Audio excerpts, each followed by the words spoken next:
Picture this, a vast Australian landscape, golden wheat fields stretching as far as the eye can see. But something's not right. Thousands of tall, flightless birds are running amok, destroying crops and farmers' livelihoods. The Great Depression had hit hard, and farmers were struggling to make ends meet. To make matters worse, a new threat emerged from the outback. Emus, those iconic Australian birds known for their size and speed, discovered the farmers' wheat fields and decided they made for excellent dining. His arsenal? To Lewis guns, 10,000 rounds of ammunition, and a small team of soldiers. Their mission?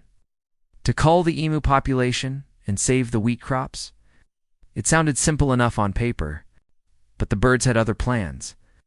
As soon as the shooting started, the emus scattered in all directions, making it nearly impossible for the soldiers to get a clear shot. It's 1932, and the Australian government is about to declare war. On emus. Yes, you heard that right. And each time the birds would split up and run, leaving the frustrated soldiers with empty magazines and wounded pride. We're talking about 20,000 emus descending upon the farms like a feathered plague. But the rough terrain proved too much for the vehicle, which got stuck in the mud. Meanwhile, the emus simply ran circles around them, as if taunting their would-be hunters. News of the emu war spread internationally, with papers as far away as London running stories about Australia's unusual conflict. A second campaign was launched later that year with slightly better results. This time, the soldiers managed to kill a few hundred emus, but at a cost that far outweighed the benefits. But dig a little deeper and you'll find some valuable lessons. The country became something of a laughingstock on the world stage, much to the chagrin of government officials. The Australian military, armed with modern weapons, assumed they could easily defeat a group of flightless birds. The soldiers were fighting on the emu's home turf, in terrain that favored the birds' speed and agility. It's a lesson that militaries around the world would do well to remember. They underestimated their opponent and paid the price in ammunition and pride. How would we handle a similar situation? Perhaps the Great Emu War can serve as a reminder that sometimes the most obvious solution isn't always the best one. They may not be able to fly, but they certainly proved they could outrun and outsmart the best the Australian military had to offer. And in doing so, they secured their place in history as the unlikely victors of Australia's strangest conflict. The government eventually settled on a much simpler solution, a bounty system. It's become a part of the country's folklore, a story that's passed down through generations with a wry smile and a shake of the head. Farmers were offered rewards for every emu they killed, and this approach proved far more effective than any military operation. Newspapers across the country ran headlines mocking the military's efforts. Major Meredith and his men returned to base, their tails between their legs. The emus, meanwhile, continued to roam free, their numbers barely dented by the military's efforts. One paper dubbed it the Emu War, a name that would stick for decades to come. It depicts an emu standing triumphantly atop a military helmet, a fitting tribute to the birds that outmaneuvered an entire army. The emus were simply following their instincts, searching for food in a harsh environment.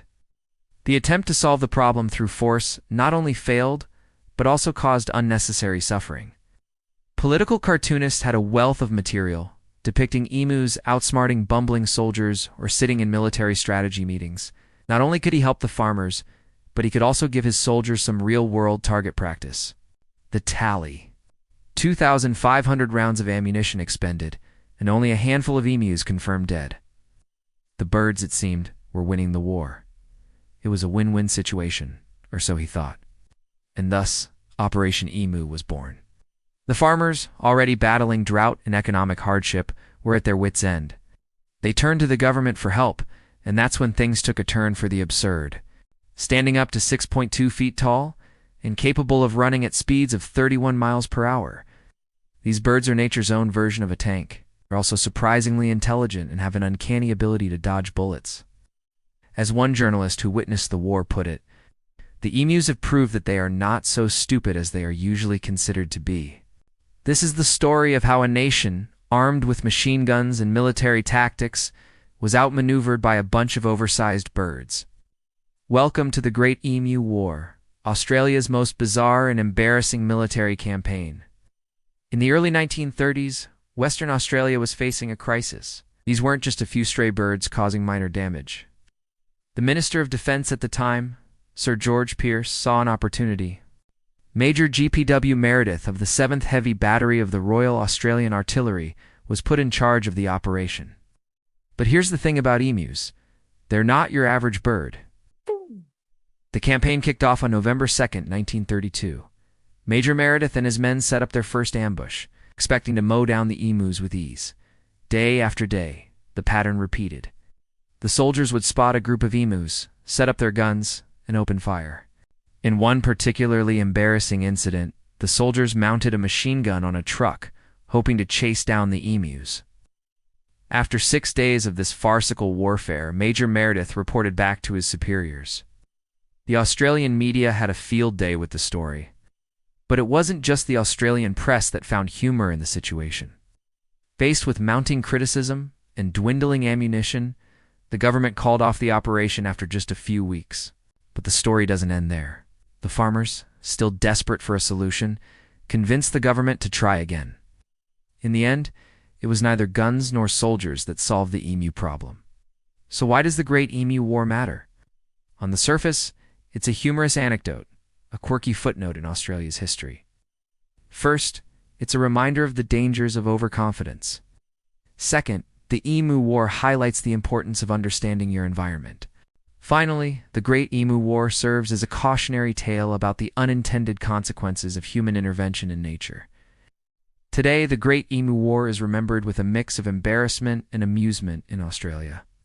In the town of Campion, where much of the fighting took place, there's even a statue commemorating the event.